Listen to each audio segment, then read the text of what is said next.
आजची रेसिपी आहे मटर सोयाबीन मसाला।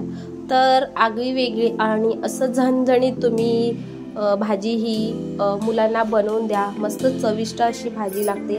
माझ्या मुलाने तर चाटून पुसून अशी भाजीचा हा स्वाद घेतलेला। 10-15 मिनिटं मी अगोदर सोयाबीन पाण्यामध्ये भिजत ठेवलेली, त्यानंतर व्यवस्थित त्याचं पाणी निथळून मी सर्व सोयाबीन पिळून घेतलेले व्यवस्थितपणे। त्याला कोटिंगसाठी आता आपण ह्यामध्ये चवीनुसार मीठ टाकणार आहे, 1 चमचा तिखट मसाला तुमच्या तिखटीनुसार आणि अर्धा चमचा हळद। हे अगोदर सर्व व्यवस्थित मिक्स करून घेतले।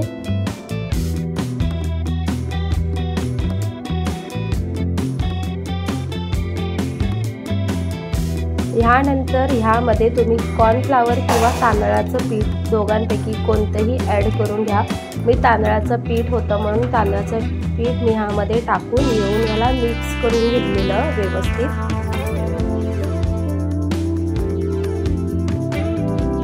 आता याला डीप फ्राय करण्यासाठी मी कढईमध्ये तेल टाकून याला सोयाबीन आपल्याला डीप फ्राय करून घ्यायचे तेलामध्ये। तर सर्व सोयाबीन मी एकत्र टाकून थोडंसं वर खाली करून याला झाकण ठेवून मी डीप फ्राय करून घेतलेले थोडेफार।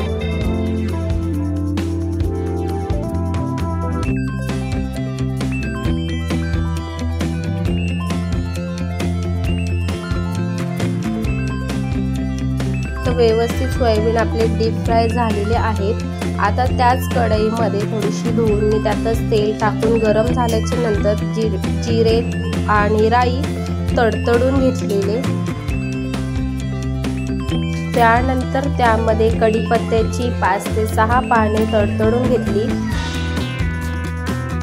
त्यानंतर 2 कांदे मी बारीक चिरून घेतलेली। हे आपल्याला तेलामध्ये चांगले लाल गोल्डन कलर येईपर्यंत फ्राय करून घ्यायचे। 1 ते 2 मिनिटं आपल्याला तेलात मस्त फ्राय करून घ्यायचे।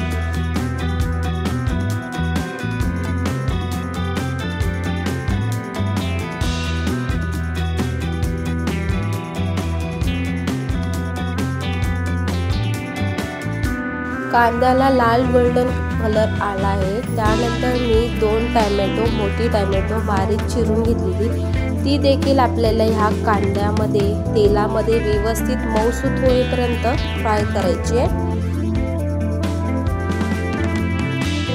2 मिनिटांनी तुम्ही बघू शकता की टोमॅटो कांदा आपला चांगला स्मॅश झालेला आहे। त्यानंतर मी खलबत्त्यात लसूण, अद्रक आणि मिरची याचं ओबडधोबड असं वाटण करून घेतलं। मिक्सरला फिरवलेलं नाही आहे, खलबत्त्यातच त्याचं ओबडधोबड असं वाटण करून घेतलेलं।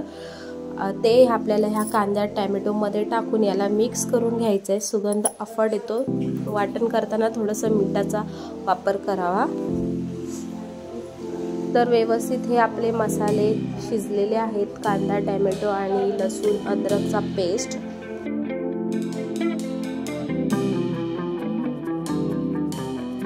आता आपल्याला घरगुती मसाल्यांचा वापर करायचा आहे। चवीनुसार मीठ, जिरा पावडर, हळद, चिकन मसाला, लाल तिखट आणि गरम मसाला हे एकत्र मिक्स करून घ्यायचे आपल्याला ह्या कांदा टोमॅटोमध्ये।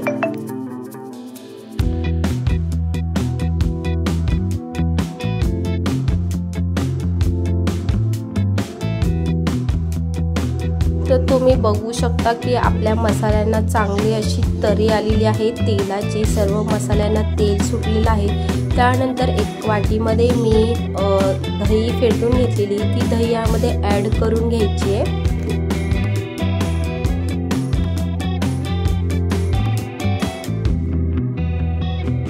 व्यवस्थित दही मिक्स करून घ्यायची आपल्याला मसाल्यांमध्ये आणि याच्यावरती झाकण ठेवून 2 मिनिटं आपल्याला दह्याचा देखील सुगंध, दह्याला देखील मसाले लागले पाहिजे, त्यासाठी झाकण ठेवून आपल्याला 2 मिनिटं ठेवायचं आहे।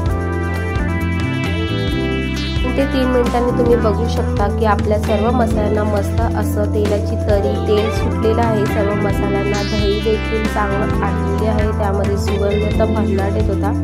त्यानंतर आपले जे मटार आहेत ते तुम्ही ह्यामध्ये ॲड करून घ्यायचे आणि मिक्स करून घ्यायचे 2 ते 3 मिनिटं।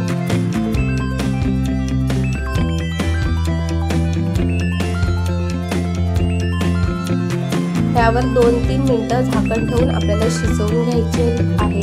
त्यानंतर बघू शकता आपले वाटाणे नॉर्मली शिजलेले आहेत। सर्व एकत्र परत करून तेलाला छान तरी सुटलेली आणि सुगंध देखील भन्नाट येतात। त्यानंतर जे सोयाबीन आपण डीप फ्राय करून घेतलेले ते तुम्ही ह्यामध्ये ॲड करून मिक्स करून घ्यायचे।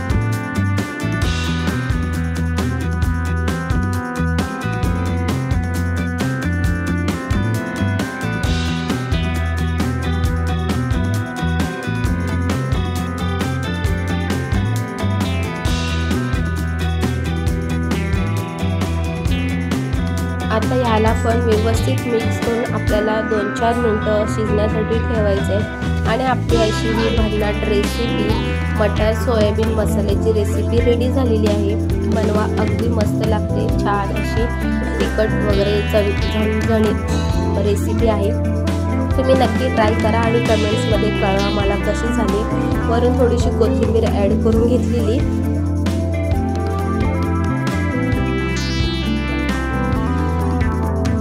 पण अशा वेगवेगळ्या रेसिपी नक्की ट्राय करा। नवीन असाल तर चॅनलला सबस्क्राईब करा, लाईक करा, शेअर करा आणि कमेंट्समध्ये नक्की कळवा की ही रेसिपी कशी वाटली आणि तुम्ही नक्की ट्राय केली का हे कळवा।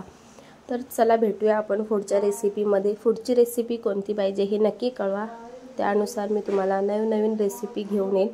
तर आता ही आपण भाजी भात चपाती किंवा भाकरीसोबत खाऊ शकतो।